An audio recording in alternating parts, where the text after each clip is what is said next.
When is Dame Dash gonna be honest about why Jay-Z actually left him and stop trying to recreate history and really manipulate the younger generation into believing these lies? Everyone knows when Jay-Z and Dame Dash were the presidents and all this kind of stuff of Rockefeller, Dame Dash brought in Cameron Dipset basically and said he was going to make them vice presidents. Mind you, Jay-Z was also a part of Rockefeller leadership, and Dame was acting like this was only his decision, basically trying to treat Jay-Z like Jay-Z was just a rapper. And that's why in Jay-Z's songs he says, I'm a businessman. Not only am I the businessman, I'm a businessman, because Dame Dash was trying to play him out like he was just a rapper. And Jay-Z had to let it be known, no baby boy, I'm also the businessman. Dame Dash bringing in people like a Cameron who Jay-Z didn't even get along with and tried to act like, yeah, he gonna be on this label. And that's why Jay-Z, once he saw how Dame was moving, bringing in a whole crew that Jay-Z didn't even get along with, that's when he separated from your ass, because you was doing shiesty things. You were trying to act like Jay-Z was your worker and as if y'all weren't equal. So Jay-Z stepped off and said, hey, if I'm just a rapper, go find another one. Dame Dash isn't new to hip-hop history. This man once sat at the very top. He was a business heavyweight, running Rockefeller Records alongside Kareem Biggs, Burke, and Jay-Z. Back then, his name carried real power in boardrooms and studios alike. But fast forward a decade, and that shine has flipped. Instead of proving his hustle still works, Dame became known more for calling out Jay-Z in interviews and living in the past. The result? Not another empire, but straight bankruptcy. Yeah, the man who once built a dynasty is now sitting at the bottom. The irony writes itself. So, how did the downfall really play out? A TikTok creator, Never Stop Sherry, broke it down plain and simple, and she nailed it. Dame once moved like he was untouchable, walking with a crown he thought could never fall. And let's be real, when the money's flowing and the doors stay open, it's easy to stop believing you're invincible. But that overconfidence comes with a price. In this game, loyalty is everything. You can't trample over the very people who helped you climb and expect to keep your spot forever. Rockefeller wasn't just a label, it was a full-blown powerhouse. They had Beanie Siegel blazing, Jay-Z in his prime, and even tried to bring in Cameron and Dipset to expand the kingdom.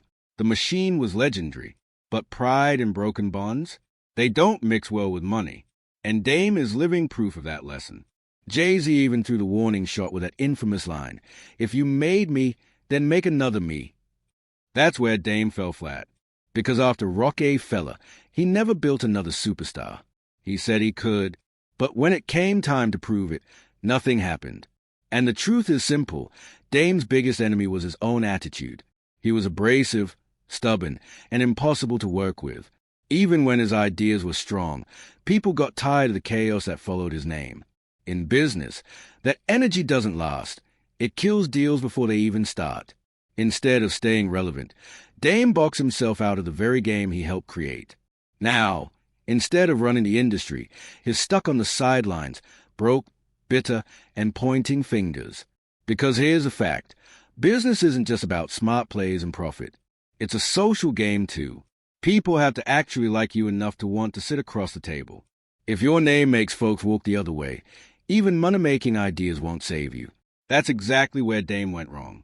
He turned into too much drama to deal with, and opportunities dried up fast. And once you stop adapting, the industry moves on without you, no matter how big your name once was. Just look at YouTube as an example. Every year, creators are forced to evolve, fresh content, new strategies, constant value. The ones who don't, they fade out, just like Dame did when he refused to adjust and play the game smarter. Being an entrepreneur means you never stop adding value, because nobody's handing you opportunities. You have to create them. And in business, leverage is everything. The second you lose it, confidence means nothing. What really matters is how people with power and money view you. You can hype yourself all day, but if investors, partners, or the streets aren't impressed, you're done. Here's the rule that every real boss needs tattooed on their forehead. You never stop impressing people. Not your fans, not your customers, not even the folks sitting at the table with you. Because the second you stop, the whole empire starts to crack. This game isn't about ego. It's about making people believe in your vision so strongly they're willing to ride with you. You need talent, loyal allies, and a circle that's motivated to help you climb. Lose that, and you lose everything. That's the golden rule Dame Dash forgot. He let his pride convince him he didn't need to keep winning people over. Meanwhile, Jay-Z kept building, kept connecting, kept leveling up. And when the smoke cleared, Jay looked like the king who kept rising while Dame looked like the one holding himself back. Today, Jay sits on a net worth close to $2 billion, running Roc Nation and every move stacked higher, while Dame's still stuck in Rewind. The contrast couldn't be more brutal. It's like this story I once told about a firefighter. His wife left him, thought the grass was greener with another man. But life flipped. He rebuilt, remarried better, had a kid, bought a house, and came out shining. Meanwhile, the ex ended up struggling with the wrong guy, carrying the load, watching her world collapse. And when she saw her ex thriving, she tried to sabotage him, making it hard for him to see his kids. Why? Because deep down she couldn't accept he was winning without her. That's exactly the energy between Jay-Z and Dame Dash. Dame thought he'd always be the crown holder, the shot caller. But Jay flipped the script, rose higher, and left him in the dust. It's like when a team trades away a player thinking they are washed, only for that player to become legendary elsewhere. Remember Steve Young? The Buccaneers let him go, and he turned into a Hall of Fame quarterback with the 49ers. That's Jay-Z left behind, but came back stronger while Dame's still watching from the bleachers. And here's the real gut punch. If someone can rise to the top after leaving you, why couldn't you do the same? Instead of building forward, Dame stayed bitter, stuck pointing fingers, hoping Jay would flop so he could say, "See, you needed me." But the truth came swinging. Jay thrived, and that cut deeper than anything. The reality is, people who put in the work always find new doors, new allies, new wins. That's the part Dame Dash never wanted to face. Because winners, they keep finding ways to rise. Talent attracts talent. Success attracts smarter allies. And often, your biggest supporters are people you haven't even met yet. But you only meet them by staying in the game, swinging nonstop. That's why Jay keeps elevating, and Dame keeps looking stuck. The difference isn't luck. It's hustle, discipline, and never forgetting that golden rule. Winners never stop impressing people. And losers? They get bitter watching from the sidelines. Jay-Z kept swinging, kept stacking wins, and because of that, the right people always found him. Meanwhile, Dame Dash stood still and watched the industry lap him. After splitting with Jay, Dame's story flipped ugly. His wins never hit hard enough to make the culture stop and say, "Yo, Dame's back." That's the cold truth. If you're chasing greatness, you got to shine through the struggle. Even broke, you got to look like a boss, because the right look, the right moment can change your life. But if you're moving dusty, nobody's jumping in to back it. Nobody bets on what looks like trash. And that's the curse Dame walked into. For all his industry ties, nothing he pushed carried weight. No artist, no venture, no business play made the streets or the culture rally behind it. Meanwhile, Jay kept climbing. Every project had power, every move created momentum. And let's be real, one of the sharpest collaborations he ever pulled off wasn't even in the studio. It was marrying Beyoncé. That wasn't just romance, it was chess. Beyoncé came with her own empire, her own team, her own global influence. She multiplied Jay's reach overnight, while Dame's plays fizzled like cheap fireworks. That Beyoncé move was the ultimate checkmate.